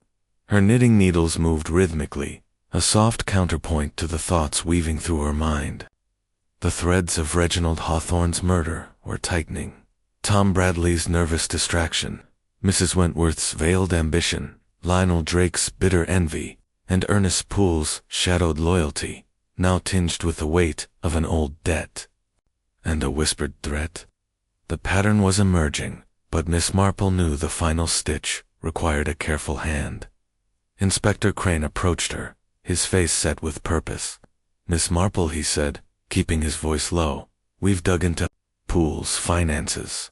There's evidence of recent withdrawals, large ones from an account tied to an old business venture with Hawthorne. No clear link to cyanide yet, but the timing's suspicious. And that argument Finch overheard you wouldn't dare points to something Hawthorne held over him.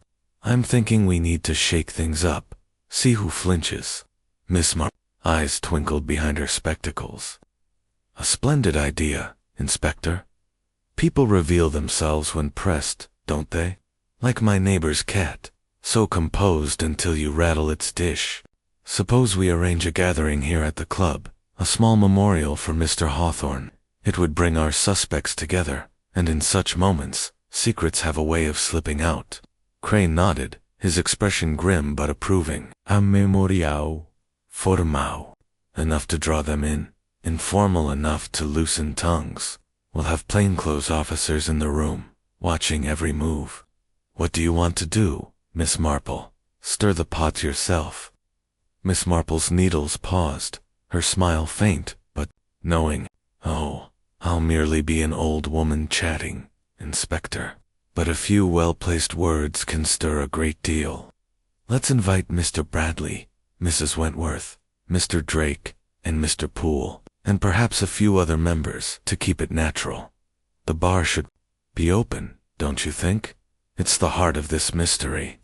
The plan was set, and by evening, the Willow Club's lounge was prepared for the memorial. A portrait of Reginald Hawthorne, borrowed from his family, stood on an easel near the bar, draped with a discreet black ribbon. Tables were arranged with tasteful floral centerpieces, and a buffet of sandwiches and sherry was laid out, a nod to Hawthorne's fondness for the club's fare. Miss Marple, dressed in her usual tweed and lace, took her place near the bar, her knitting bag at her side, her eyes scanning the arriving guests. Tom Bradley arrived first, his young face pale but composed as he took his place behind the bar, pouring drinks with a steadier hand than before. Mrs. Wentworth followed, her black dress impeccable, her expression one of controlled dignity as she greeted members with a nod. Lionel Drake entered next, his sharp features taut, his eyes darting to the portrait with a flicker of disdain. Ernest Poole was last, his portly frame moving slowly, his grief-worn face drawing sympathetic glances from the small crowd. As the memorial began, Major Cartwright, ever the self-appointed spokesman, offered a brief toast to Hawthorne's memory, his voice booming with practiced solemnity. Miss Marple watched the suspects closely, noting Tom's careful movements as he poured sherry. Mrs. Wentworth's rigid posture as she surveyed the room, Drake's restless pacing near the portrait, and Poole's subdued presence, his eyes fixed on the floor. She approached Tom first, her voice gentle. "You're doing wonderfully, Tom," she said, accepting a glass of sherry. "It must be hard, being back at the bar after such a tragedy. Mr. Hawthorne was so particular about his brandy, wasn't he? That chipped glass such a curious choice." Tom's hand faltered slightly, but he nodded. "Yes, miss. He always wanted it. I made sure it was ready for him that night. Clean, like always." His eyes flicked to the shelf where the glass had been kept, now empty, and Miss Marple noted the quick glance. Moving to Mrs. Wentworth, Miss Marple smiled warmly. "You've arranged everything so beautifully, Mrs. Wentworth. The club is fortunate to have you. Mr. Hawthorne's loss must weigh heavily, especially with all his plans for the board. Such ambition can stir things up, can't it?" Mrs. Wentworth's lips tightened, but she inclined her head. "He had his vision, Miss Marple, but the club will go on. I ensure that." Her eyes swept the room, lingering briefly on Poole, and Miss Marple caught the hint of tension in her gaze. With Lionel Drake, Miss Marple adopted a tone of mild curiosity. "Mr. Drake, you and Mr. Hawthorne were such rivals, weren't you? All that talk of the board election must have been exhausting. I heard he was planning an audit, quite a bold move for the club." Drake's jaw clenched, his voice low. "He was full of bold moves, Miss Marple, most of them self-serving and audit. Just another way to flaunt his influence. I'm glad the club's moving past him." His eyes darted to Poole, who stood nearby, and Miss Marple noted the flash of suspicion in his glance. Finally, she approached Ernest Poole, her expression one of gentle sympathy. "Mr. Poole, it's so touching to see you here, honoring your friend. You and Mr. Hawthorne had such a history, Oxford, wasn't it?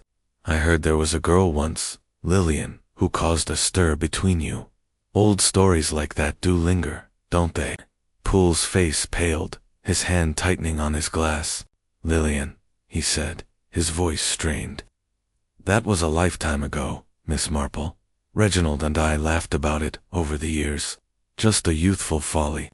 His eyes flickered to the bar, then away, and Miss Marple saw the unease in his posture, the way his shoulders hunched as if bracing for a blow. She pressed gently, her voice soft but deliberate. "Of course, Mr. Poole. But old friends know so much about each other, don't they? Debts, promises, secrets. I heard Mr. Hawthorne was planning to look into the club's finances. It must have worried some people, knowing he held such influence."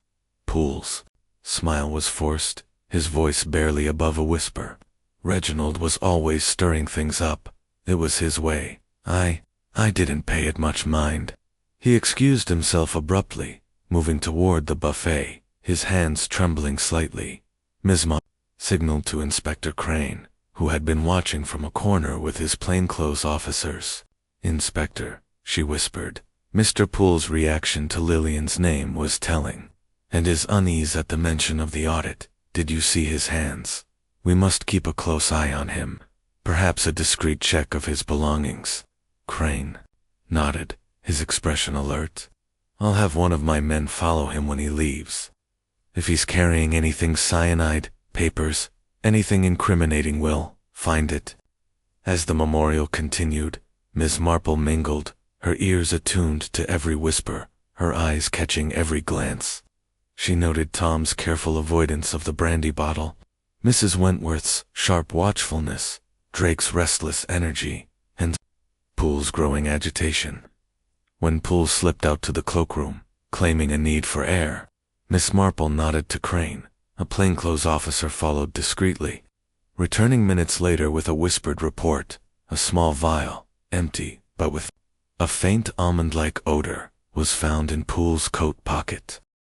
Crane's eyes widened, and he pulled Miss Marple aside. That's it, Miss Marple cyanide. We've got him. Shall we confront him now? Miss Marple's expression was calm, but resolute. Let's bring him to the library, Inspector. Quietly, so as not to alarm the others. He's cornered, and cornered creatures often speak the truth. In the library, Poole stood pale and trembling as Crane presented the vial. Mr. Poole, the inspector said, his voice firm, this was found in your coat. It smells of cyanide. Care to explain? Poole's shoulders slumped, his voice breaking. It wasn't about Lillian, he said, his eyes fixed on the floor.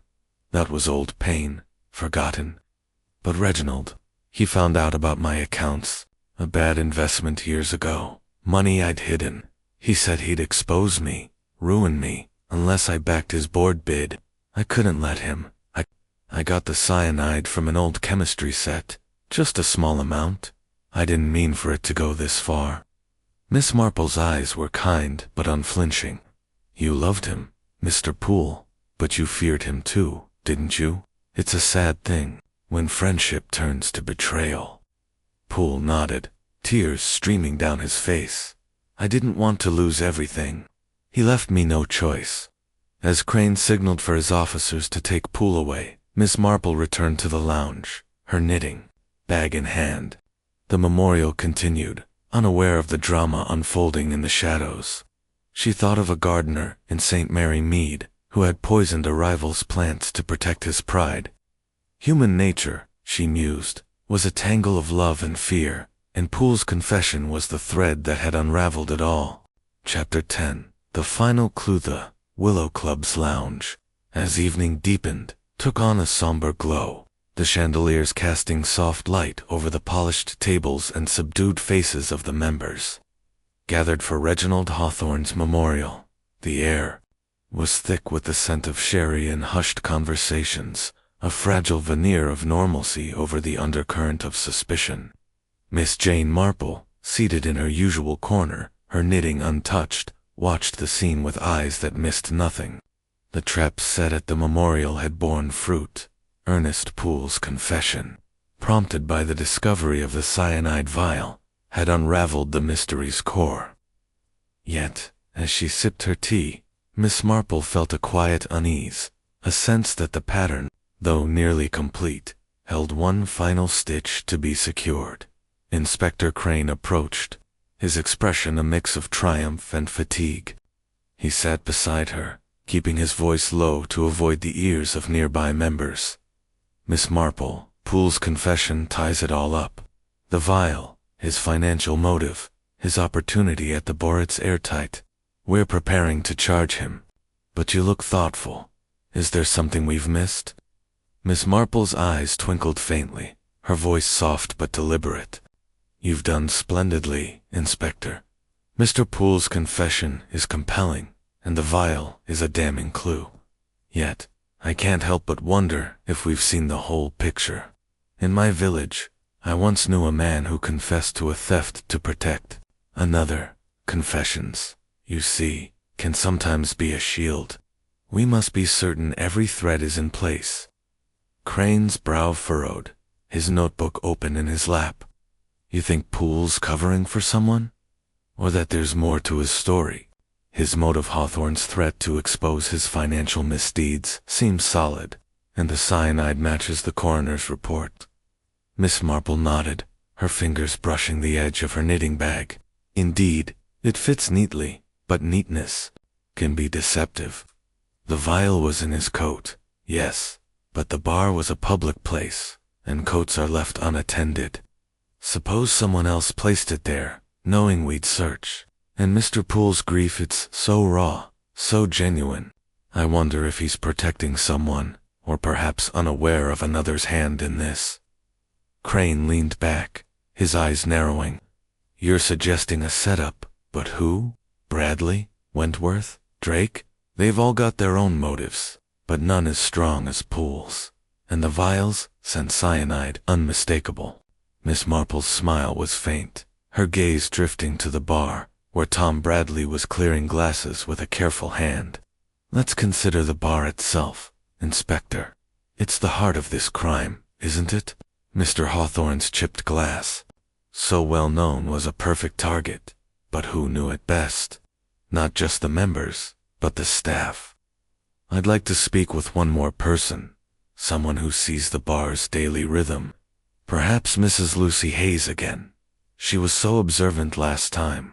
Crane agreed, and Lucy Hayes, the young waitress with quick eyes, was summoned to a quiet corner of the lounge. She approached, her apron slightly crumpled, her expression wary but cooperative. "Miss Marple, Inspector," she said, twisting her hands. "I've told you everything I saw that night. Is there something else?" Miss Marple's voice was gentle, like a breeze stirring leaves. "You're such a help, Lucy. The bar is such a busy place, isn't it? You see so much, even the small things. I've been thinking about Mr. Hawthorne's glass, that chipped one he always used. Did you ever see anyone else handle it, perhaps before Tom poured the brandy?" Lucy frowned, her eyes darting to the bar as if picturing the scene. "It was always on the shelf behind the bar. Miss Tom kept it there, special for Mr. Hawthorne. I never saw anyone touch it, but, well, the shelf's right there, you know. Anyone could reach over when Tom was turned away. I did see Mrs. Wentworth once, a few days before, holding it up to the light, like she was checking it. I thought she was just being fussy about cleanliness." Miss Marple's needles, now in her hands, paused mid-stitch. "Mrs. Wentworth, you say? How interesting. And was anyone else near the bar that evening? Perhaps someone who seemed out of place?" Lucy hesitated, then lowered her voice. "There was one thing, Miss. I didn't think much of it, but Mr. Poole was behind the bar for a moment, before Mr. Hawthorne arrived. He said he was looking for a lemon slice, but Tom was right there. He could have asked. It was quick, just a second, and then he was back with Mr. Hawthorne, laughing as usual." Inspector Crane's pen moved swiftly across his notebook. "Behind the bar. That's new. You're sure it was before the brandy was poured?" Lucy nodded, her cheeks flushing. "Yes, sir. I was clearing a table nearby. It was odd, but Mr. Poole's a member, so I didn't question it." Miss Marple's eyes gleamed with quiet intensity. "Thank you, Lucy. You've been wonderfully observant. It's like my village postmistress, who noticed every letter that passed through her hands, even the ones no one thought important." As Lucy returned to her duties, Miss Marple turned to Crane, her voice low. "Mr. Poole, behind the bar, Inspector B for the brandy was poured. It's a small thing, but small things matter. And Mrs. Wentworth with the glass checking it, or perhaps ensuring it was the right one. We must consider if Poole acted alone, or if another hand guided him." Crane rubbed his chin, his expression thoughtful. "Poole's confession fits, but you're right, it's too tidy. If he was set up, Wentworth's a likely candidate. She's got the run of the place, knows every glass, every routine. But why frame Poole?" Miss Marple's needles clicked softly. "Perhaps because he was vulnerable, Inspector. His history with Hawthorne, his financial troubles, they made him the perfect scapegoat. Or perhaps he acted out of fear, but not alone. I recall a case in St. Mary Mead, where a housekeeper confessed to a theft to protect her mistress, who had orchestrated it all. We must test this final clue." Crane agreed, and they devised a plan to confront Poole once more, this time with the new information. They found him in the club's library, sitting alone with a glass of water, his face drawn. Crane sat opposite him, his tone firm but measured. "Mr. Poole, we've learned you were behind the bar before Hawthorne's drink was poured, looking for a lemon slice, you said. Care to explain why you didn't ask Tom?" Poole's eyes widened, his hands trembling. It was nothing, Inspector. I just wanted a lemon for my water. Tom was busy, so I helped myself. I didn't touch the glass, I swear." Miss Marple leaned forward, her voice gentle but piercing. "Mr. Poole, you've carried a heavy burden, haven't you? Your friendship with Mr. Hawthorne, your old debt, his threat to expose you. But was there someone else, someone who knew your fears and used them? The vial in your coatite was so easily found, almost too easily. Poole's face crumpled, his voice a whisper. I did it, Miss Marple. I told you a Reginald was going to ruin me. The vial was mine. I got it from an old friend, a chemist, years ago. I slipped it into the glass when Tom turned away.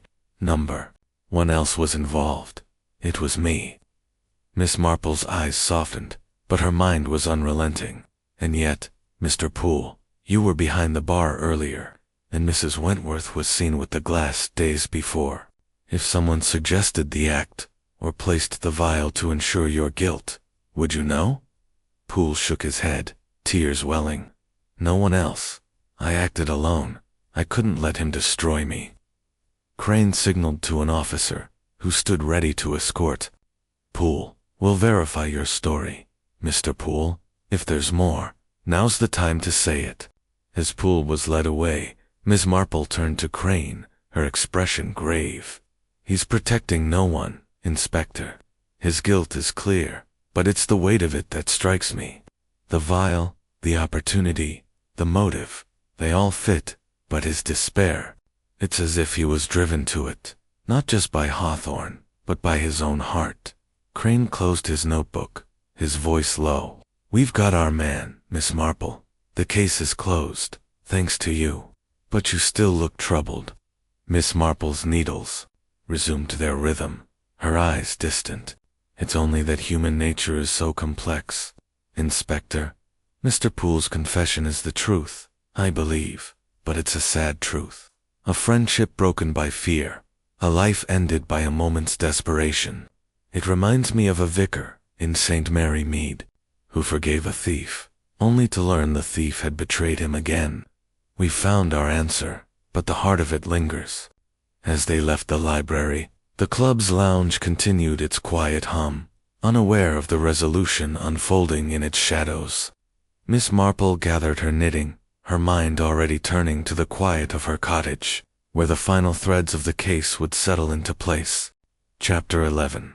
The resolution, the Willow Club, as the evening waned, regained a semblance of its former elegance, though the air remained heavy with the aftershock of Ernest Poole's arrest. The lounge, now softly lit by chandeliers, hummed with cautious conversations, the members' voices, a low murmur against the clink of glasses. Miss Jane Marple, seated in her customary corner, her knitting bag at her side, observed the scene with a quiet satisfaction, tempered by melancholy. The mystery of Reginald Hawthorne's death had been unraveled, the threads of motive and opportunity woven into a clear pattern. Poole's confession, the cyanide vial, the old debt, and the threat of exposure. Yet, as she watched the club resume its rhythm, she felt the weight of human frailty. So like the tangled lives she had known in St. Mary Mead. Inspector Crane joined her, his notebook tucked away, his face eased by the resolution of the case. He settled into a chair beside her, his voice low to avoid the ears of passing members. Miss Marple, it's done. Poole's in custody, and his confession holds up. We've traced the cyanide to a contact from his Oxford days, a chemist who supplied it years ago for experiments.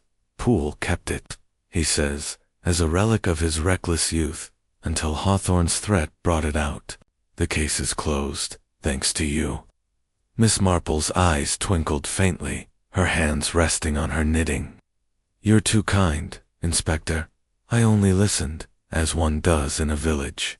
People tell their stories and their silences as much as their words. Mr. Poole's grief was real, but so was his fear. It's a sad thing, when a friendship turns to poison. Crane nodded, his expression thoughtful. Sad, indeed. But we've checked every angle. The vial's residue matches the cyanide in Hawthorne's glass, and Poole's financial records confirm the debt, £5,000. Never repaid, and Hawthorne's recent push for a club audit. No one else fits the frame. Bradley's too young for such a grudge, Wentworth's ambition didn't need murder, and Drake's rivalry was loud but toothless. Miss Marple tilted her head, her voice soft but probing. And yet, Inspector, it's the neatness that gives me pause. Mr. Poole's confession is so complete, isn't it? Almost as if he wanted to be caught, to unburden himself. I recall a woman in my village, a seamstress, who confessed to stealing lace because the guilt was too heavy to bear. Perhaps Mr. Poole's act was not just fear, but a kind of penance. Crane raised an eyebrow, a faint smile tugging at his lips. You see layers where I see facts, Miss Marple. But you're right about the guilt. When we took him away, he kept saying, I couldn't let him destroy me. But I destroyed us both. It's haunting, that kind of remorse. Miss Marple nodded, her eyes drifting to the bar, where Tom Bradley was serving drinks with a newfound steadiness. Remorse is a powerful thing, Inspector. It drives people to confess, to act, to undo themselves. Mr. Poole's friendship with Mr. Hawthorne was a tapestry, woven over years, but a single thread, that old debt, that threat unraveled it. I wonder if he ever imagined it would come. To this, the lounge began to fill with members, some raising glasses in quiet toasts to Hawthorne's memory, others whispering about the scandal. Mrs. Wentworth moved among them, her posture as rigid as ever, ensuring the evening ran smoothly. Lionel Drake stood by the portrait, his sharp features softened slightly, as if relieved to be free of suspicion. Miss Marple watched them, her mind sifting through the final moments of the case. The memorial had been the turning point, her gentle prodding in the discovery of the vial forcing Poole's hand. Yet, she thought of Mrs. Wentworth's watchfulness, Drake's quick accusations, and Tom's nervous glances. Each had played a role in the drama, even if they stood outside the crime itself. She turned to Crane, her voice low. Inspector, have you spoken to the club's treasurer about that audit Mr. Hawthorne proposed? It seems such a pivotal piece, doesn't it? If Mr. Poole was hiding something, perhaps others were, too. Crane nodded, making a mental note. We did. The treasurer, Mr. Langley, said Hawthorne was pushing for a review of old accounts. Something about irregularities from years back. Nothing concrete, but it rattled Poole, clearly. Langley's clean though no ties to the crime. We're closing the file, but I'll make sure every detail's checked. Miss Marple's smile was faint, but approving. You're thorough, Inspector, and that's what matters. The truth is like a rose in my garden, beautiful when it blooms, but you must clear away the weeds to see it clearly. Mr. Poole was the weed, I fear, choking his own friendship. As Crane rose to leave, he paused, his expression one of genuine admiration. You have a gift, Miss Marple. You see the heart of things, where I see only the surface. If St. Mary Mead produces minds like yours, it's a wonder any crime goes unsolved. Miss Marple's eyes twinkled, her voice gentle. It's only observation, Inspector. People are much the same, whether in a village or a club. They carry their hopes, their fears, their secrets, and those secrets always find a way out.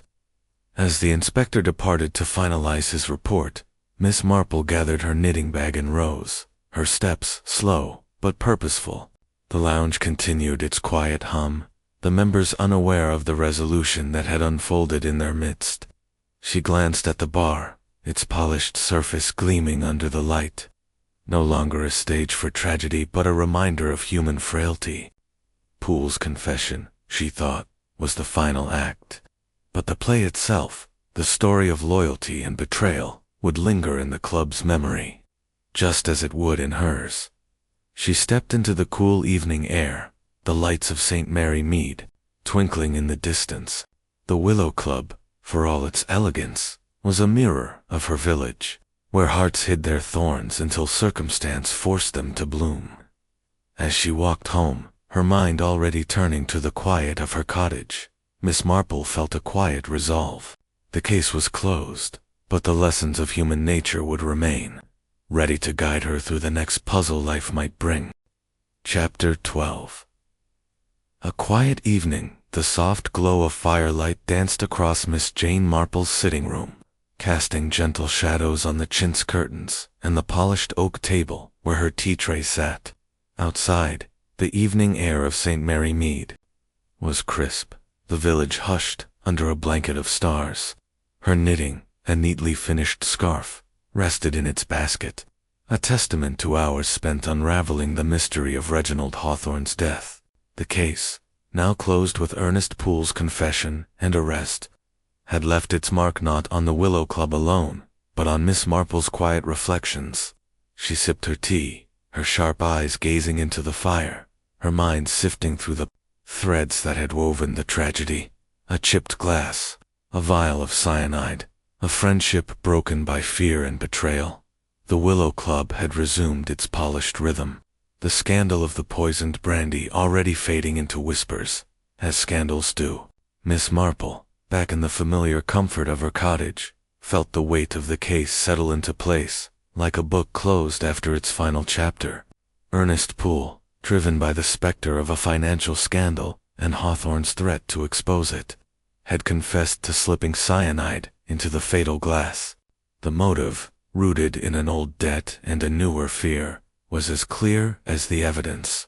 The vial in his coat, the opportunity at the crowded bar, the history of resentment. Yet, as she stirred her tea, Miss Marple felt a pang of sorrow for the human frailties that had unraveled a decades-long friendship. She thought of Tom Bradley, the young bartender, whose nervous demeanor had masked only his fear of suspicion, not guilt. His hands, once trembling, would steady now. His dreams of a better life perhaps closer, with the case resolved.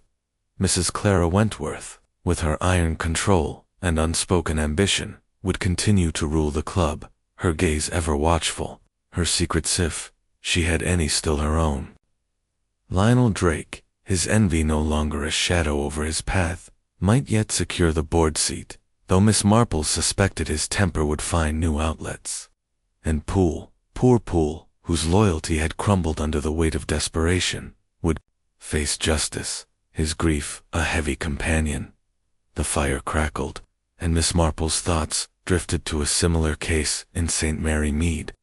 Years ago, when a jovial baker had poisoned a rival over a long festering slight, the village, like the club, had buzzed with shock, then moved on, its surface calm, belying the currents beneath. People, she mused, were much the same everywhere, driven by love, fear, pride, or shame, their secrets blooming like weeds, until someone with a keen eye plucked them out. A knock at the door broke her reverie. It was Mrs. Bantry, her friend and neighbor, her face alight with curiosity. "Jane," she said, settling into an armchair, "the whole village is talking about the Willow Club. They say you solved it, caught the murderer in a memorial, of all things. Tell me everything." Miss Marple smiled, offering a cup of tea. "Oh, Dolly, it's only observation, nothing more. People reveal themselves, you know, in the smallest ways, a glance, a word, a moment's pause. Mr. Poole was a friend, but fear turned him into something else. It's sad, really, how a single choice can undo a lifetime." Mrs. Bantry leaned forward, her eyes wide. "But how did you know it was him?" "The club's full of people with grudges, Drake. That manager woman, even the bartender looked shifty." Miss Marple's eyes twinkled. "It was the threads, Dolly. Mr. Poole's grief was real, but it hid a deeper pain, an old debt, a threat of ruin. The cyanide vial in his coat, his presence at the bar, his history with Mr. Hawthorne, they all pointed one way, but it was his reaction when I mentioned an old romance and an audit that confirmed it. He crumbled, you see, because the truth was too heavy to bear." Mrs. Bantry shook her head, marveling. "You're a wonder, Jane. The village will talk of this for years, the poisoned brandy, they're calling it. Will you go back to the club, now that it's over?" Miss Marple's needles clicked softly as she picked up a new skein of wool. "Perhaps, Dolly, but not for a while. The club will heal, as villages do, but it needs time. And I have my garden, my knitting, and St. Mary Mead to keep me busy. There's always another puzzle, isn't there, waiting in the wings? Mrs. Bantry laughed, rising to leave. You'll find it, Jane, and solve it before anyone else knows it's there.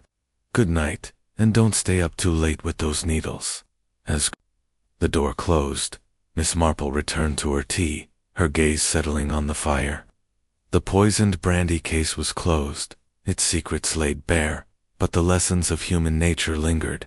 She thought of Poole, his laughter turned to tears, and Hawthorne, whose ambition had sown the seeds of his doom. The world, she reflected, was a tapestry of such stories, each thread a choice, each not a consequence. With a quiet smile, she picked up her knitting, ready for the next pattern life might weave in the quiet corners of St. Mary Mead.